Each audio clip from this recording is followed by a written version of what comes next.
I came to realize this at the recent dinner party. What matters most in food isn't just the taste, but also when, where, and with whom you eat that matters. Mike's mother, Linda, glared at me and spat out her words. We don't need you here.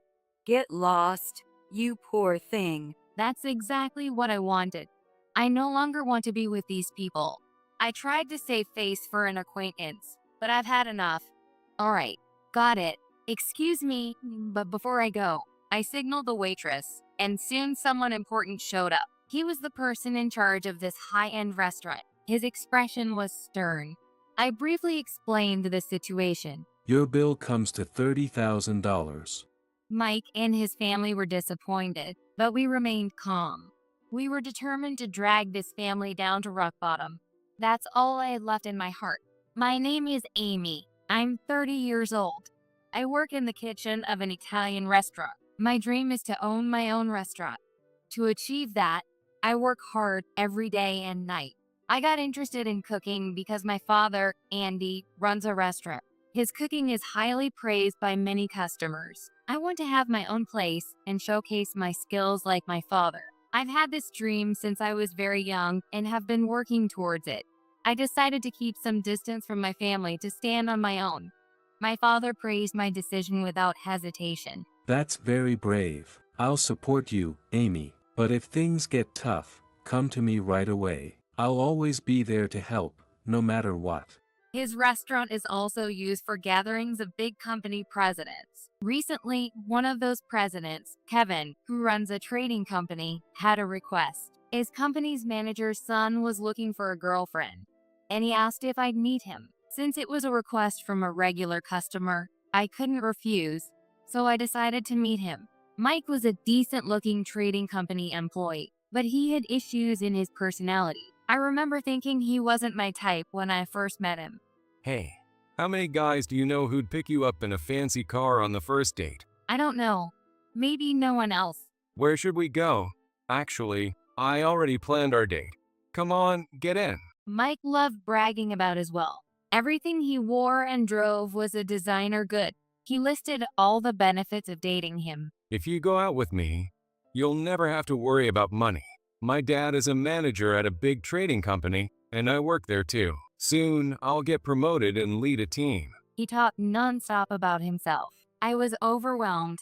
I couldn't believe there were men like him. Back in culinary school, the men around me were all dedicated. We recognized each other as rivals and worked hard to improve, surrounded by cool guys. But what about Mike? He had nothing impressive to show for himself yet kept bragging. All he was saying was that his family was wealthy. I was so fed up that my attitude naturally turned cold. But Mike was thrilled by it and told me that I was a type he never met before. Eventually, we agreed to meet again on another day. A few weeks later, on the day of our second date, I found myself dealing with an unexpected person. Mike's sister, Karen, showed up and started sizing me up.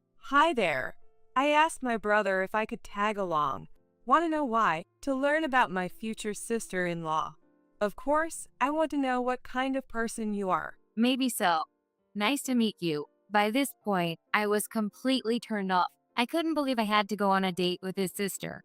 Mike seemed unfazed, but was this normal for him? In short, Karen was a nasty woman. She looked down on my appearance and behavior, asserting her superiority. Basically, she was just like Mike. She was also the type person who feels good by belittling others. Amy, what brand is that outfit?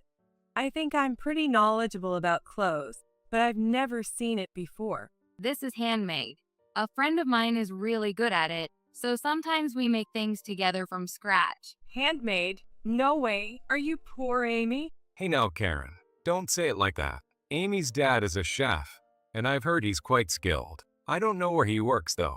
Isn't it some downtown shop? Karen said that and laughed. I had no idea what was so funny. Even in downtown shops, there are plenty of chefs who serve excellent dishes. Clearly, Mike and Karen's values and way of thinking were completely different from mine. It's true that I wasn't dressed up in anything special. I knew I wasn't dressed up or wearing brand name clothes. I lived modestly. But that's because I'm self-sufficient and saving for my goal. I didn't want to be looked down on by someone living off their parents without working. Did I enjoy that date? No way. Absolutely not. The only ones having fun were the nasty siblings who kept belittling me.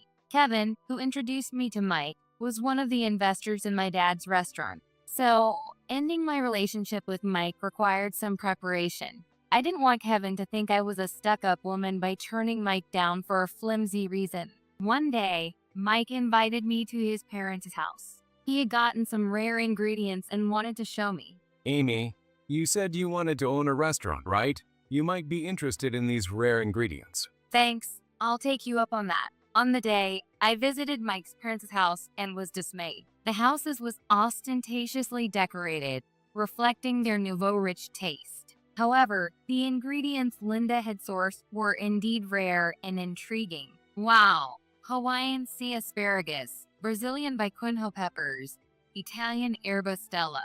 That's right. Impressive, huh?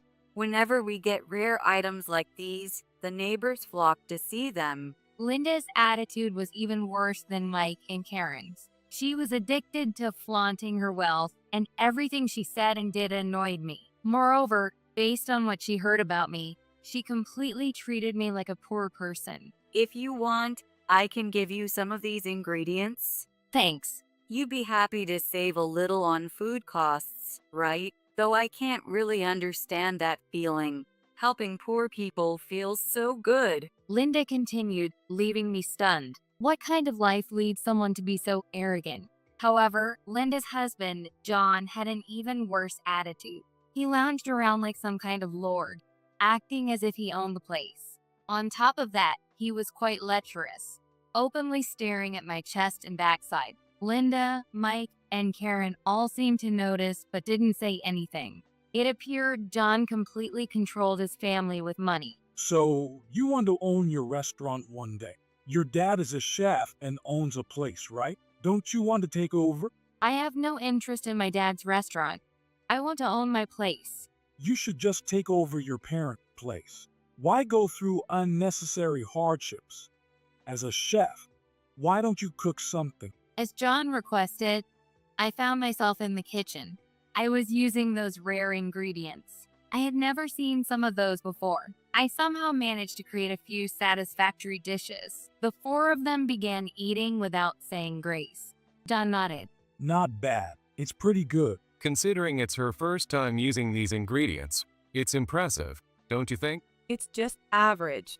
Anyone could do it. Well, we could keep her as a housemaid. They all laughed loudly. Did I come here just to be insulted? John, Linda, Mike, and Karen were beyond my comprehension. I decided to complain to Kevin about all these unpleasant experiences to end the relationship smoothly. As they laughed, I made up my mind. That's what happened. They're really awful people, right? That night, I returned to my parents' house for the first time in a while. I wanted to tell my father about my interactions with Mike and his family. My dad looked completely taken aback. He crossed his arms and groaned. We have all kinds of regulars, but I've never met anyone who brags about their wealth like that. Me neither. I can't continue this relationship, and marriage is out of the question. I absolutely don't want to marry him. But Kevin introduced me to Mike. Are you saying it's hard to refuse? Are you worried about the impact on our restaurant? If that's the case, don't worry about it, Amy. My restaurant will be fine.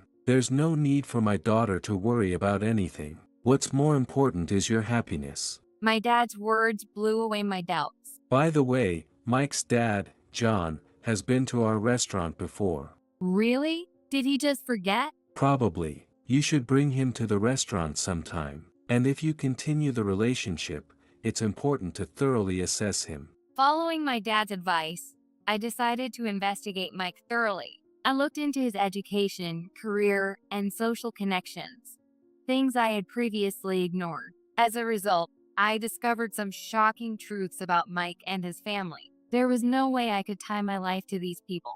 So, I decided to end the relationship definitively at some point. The opportunity came a few days later. Mike asked me to arrange a dinner party. From the way he talked, it seemed he intended to propose to me in front of his family. I don't know what he liked about me, but frankly, it was a huge nuisance. Still, it was a good opportunity. I decided to end the relationship in front of his family. I booked the restaurant as instructed, prepared thoroughly, and waited for the day. This restaurant is not bad, especially for those on a budget. This place is sometimes used for company dinners. The food is excellent.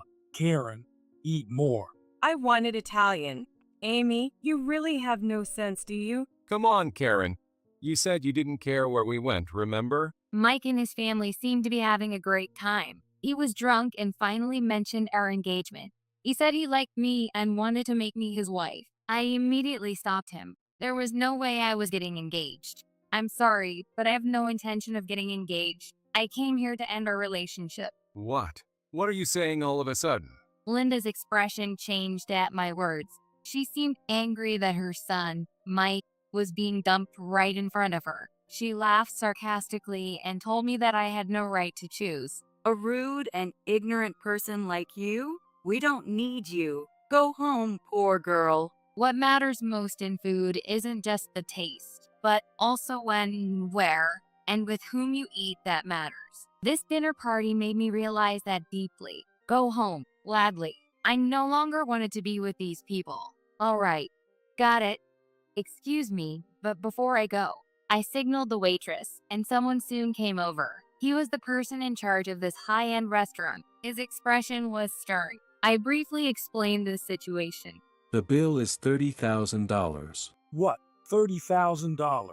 What the hell is this? Who do you think you are? This is my father, Andy. What? Mike and his family were speechless. They didn't expect my father to be working at such a high-end restaurant. In this restaurant, my father is the head chef, and my mother manages the entire business. Karen treated me like a poor person, but my family is much more respectable than Mike's. It only seemed like I wasn't wealthy because I was trying to achieve my dreams on my own. My father gave a brief introduction, but his eyes were clearly filled with hostility. I was curious about the man my daughter was dating, so I did some investigating. Mike, you seem to be quite a terrible person. What? What are you talking about? You're currently cheating, aren't you? You're involved with 2 other women besides my daughter. Mike fell silent. Actually, my father and I had hired a private investigator to look into Mike and his family. The results were disastrous. There was no way I could tie my life to these people. So, why don't you be honest? Maybe your family didn't even know. Mike, is it true? Mom, did you know? I didn't know. How about you, John? Well, actually, I did know. He came to me for advice. I told him to be careful, but Mike. It turns out that Mike had once gotten a woman he dated pregnant. At that time, he secretly consulted John, who urged the woman to have an abortion. Mike didn't take responsibility himself and let John pay her off to settle the matter. When I mentioned this, Linda and Karen's eyes widened in shock. Did you force her to have an abortion? Seriously? You made her do that? Why didn't you tell us? You idiot. Sorry, but I thought you'd both be mad if I told you. Of course we'd be mad. What do you think life is? Unbelievable. Karen berated Mike, but she wasn't in a position to criticize others. My father and I also pointed out Karen's faults. Her behavior was quite appalling too. Karen, can you really criticize your brother? You've been playing around with multiple guys, haven't you? Unfortunately, they all seem to be just nightlife friends. Nightlife. Karen, are you still involved in that? Hand over the credit card right now. I won't allow this anymore. What? No way. How am I supposed to pay without the card? Karen was unemployed and had no intention of working. She planned to keep living off her parents. From my perspective, it is unbelievable that I am focused on self-reliance. My father didn't spare any mercy on Karen either. Karen, you need to have more self-discipline. Do you know what your nightlife friends call you behind your back? I'm sure you don't. What? I don't know. What do they call me? They call you Sugar Mommy. That's a lie. I don't believe it. Unfortunately, it's true. The hosts call Karen Sugar Mommy because she's chubby and spends a lot of money. Our private investigator found this out thoroughly, so there's no mistake. Alex, Michael, Daniel. Those are. The names of your nightlife friends. They all call you Money Pig. Maybe you should check next time you go to the club. No, stop it. I don't believe you. They all care about me. They wouldn't say such things. I won't believe it. Karen's eyes were bloodshot. Linda hugged and comforted her distressed daughter. Linda looked regretful.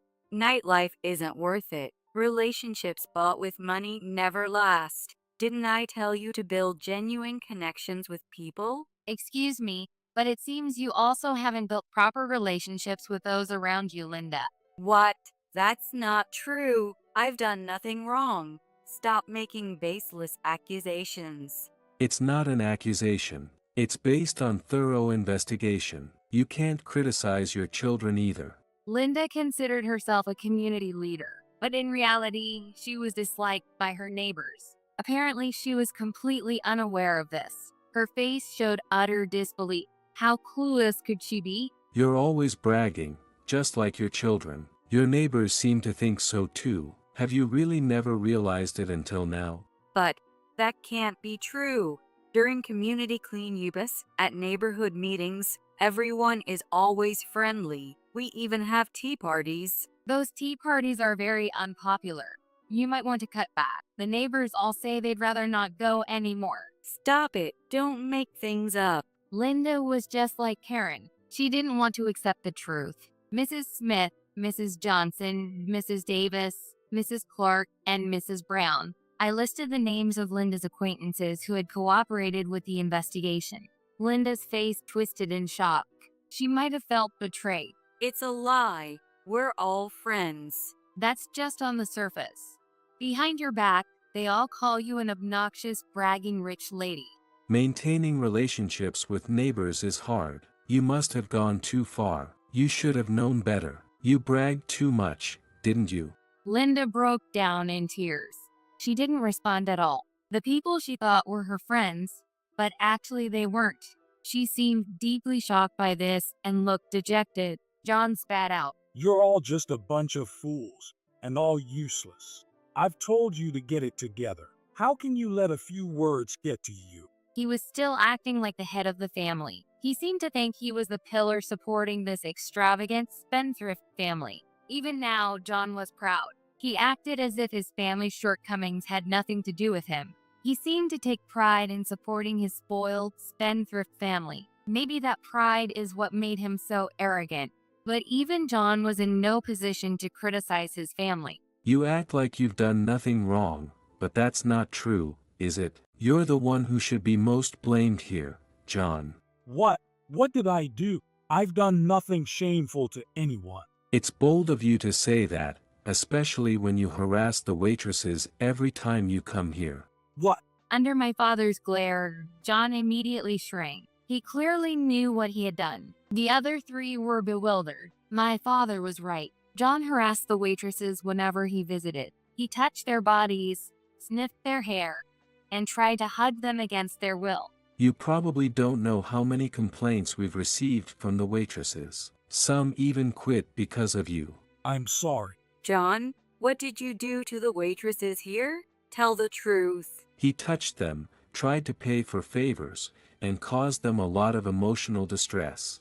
Linda, Mike, and Karen were all stunned. They were shocked to learn the truth about the head of their family. My father didn't ease up on his pursuit. If you like, we can show you the video footage capturing the moment you harassed the waitresses. The security cameras recorded you pushing them down. Wait, please don't. I was drunk. I'm truly sorry. The $30,000 I mentioned earlier includes compensation for the waitresses. I hope you'll consider it positively. Yes, I understand. I'm very sorry. Mike and his family were in shambles. They must have wished they hadn't come. Their cheerful demeanor at the beginning of the meal was completely gone. But my father and I had no intention of letting them off so easily. You've mocked me enough. If you think it ends here, you're dead wrong. I will tell Kevin everything, like the results of this investigation and the insults you hurled at me. Be prepared. To Kevin? No, please. That would be a disaster. Please, anything but that. Yes, I'm sure it would be a problem for you, but I have to fulfill my obligation. I need to explain to Kevin why I rejected Mike. I'll call the president myself. Amy, You don't need to do anything. Please. John was vigorously nodding in agreement with Mike. They had too many secrets they didn't want to be revealed. What a disgraceful family. My father let out a big sigh. No wonder. We knew an even bigger secret about John.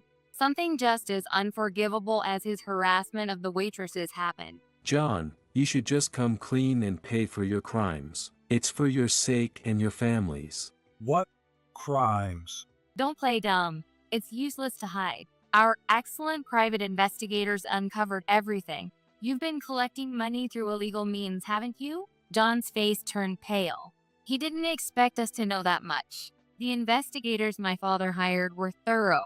There was no doubt that John had committed crimes. His accomplice was a department manager from a related company. The two colluded to inflate invoices and had been lining their pockets for years. Just the other day, that department manager came here for dinner. When confronted, he confessed everything. What? That guy. He never said anything to me. It was just the other day, and I made sure he wouldn't tell you. You've been overcharging for quite a long time, haven't you? I wonder how much damage you've caused the company. Kevin will surely be furious when he finds out. John began to shake uncontrollably. He was probably imagining what would happen if the president found out. If the truth came out, John would definitely face consequences. He wouldn't remain a department manager. He might even get fired. Actually, he'd almost certainly be fired. And then the family's end would come. They'd likely be sued for damages. The amount would be unimaginable. I'm very sorry. I beg you, please. Suddenly, John apologized deeply to my father and me. He was hoping to gain our forgiveness and save himself. How pathetic. It made me feel sick. John was unaware of my disgust, and he forced the other three to apologize deeply as well. This disgraceful family kept apologizing deeply. I'm sorry for the rude things we said to your daughter. I'll scold my wife and children. So please, forgive us. Forgive you? What do you mean? Are you asking us not to report this to Kevin? Yes, that would be helpful. You must be joking. Are you asking us to become accomplices in your crimes? That's beyond unreasonable. Mike pleaded with me, Amy. He seemed to want to remind me of our relationship, but I ignored him completely. Listening to anything Mike had to say was pointless. The best thing was to give him no attention at all. You treated me like a poor person with your arrogant attitude. You were saying you'd keep me as a maid. I haven't forgotten the humiliation of that day. We didn't know anything at the time. If we had known you were the daughter of such a prestigious restaurant owner. And if you had known, then what? Would you have changed your attitude? I can't agree with judging people based on their status. It disgusts me. Amy, I'm really sorry. I've reflected on my actions. I won't call you a maid or a poor person again. I want to start over. I'll devote myself to you. So please. Mike's words didn't resonate with me at all. They were obviously just saying those to get out of this situation. Mike never stopped his family from mocking me. Sometimes he even joined in. Marrying him. The thought repulsed me. There was no way I'd do that. Now that I know about your crimes, I have a duty to report them. Of course, I'll also inform Kevin. John, you better prepare yourself. That's all I have to say. Now, would you all please leave? I have a lot of calls to make. Wait, please, I beg you. I'll give you money. Anything you want. John's tearful face was pathetic. It was revolting to see. He knew that if his crimes were exposed, he would be finished, and he understood that all too well.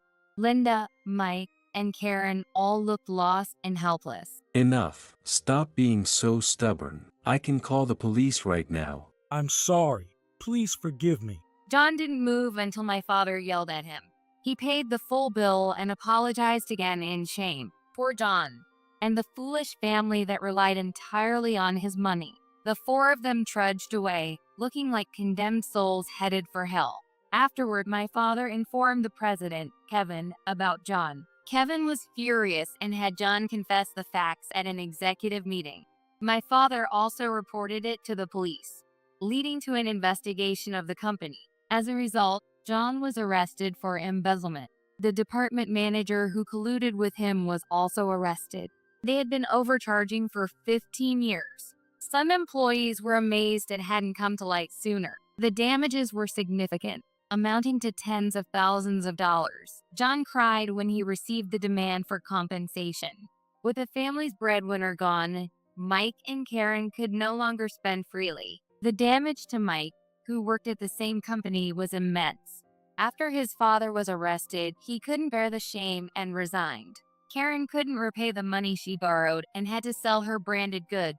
It wasn't enough, and without her parents' credit cards, she borrowed money from loan sharks. She now works part-time, barely sleeping, to pay off her debt. I hope she realizes this is the price for her reckless lifestyle. Linda, as the wife of a criminal, lives in shame. She couldn't greet her neighbors or go out shopping anymore. It was surprising to me that even she could feel shame. John suffered the most financially. In addition to the company's compensation, he had to pay $30,000 to the waitresses he harassed. 2 waitresses were victims of John's harassment. Sadly, one of them suffered emotional trauma and still receives psychiatric treatment. John's crimes are serious. He needs to reflect deeply on his actions. As John got arrested, Mike and his family began a downward spiral. About a year later, they sold their big, boastful house and land and moved far away. A few years later, I finally achieved my dream and opened my own restaurant. I started managing a creative cuisine restaurant that uses seasonal ingredients. Thanks to everyone's support, the restaurant is thriving. Sales increase steadily every month. This success is thanks to my excellent staff and the management consultant my father recommended. In fact, I have a good personal relationship with this consultant. In the future, I want to focus not only on the growth of the restaurant, but also on the fulfillment of my own life, which I have neglected. I plan to live in a way that ensures my happiness, so my father won't have to worry.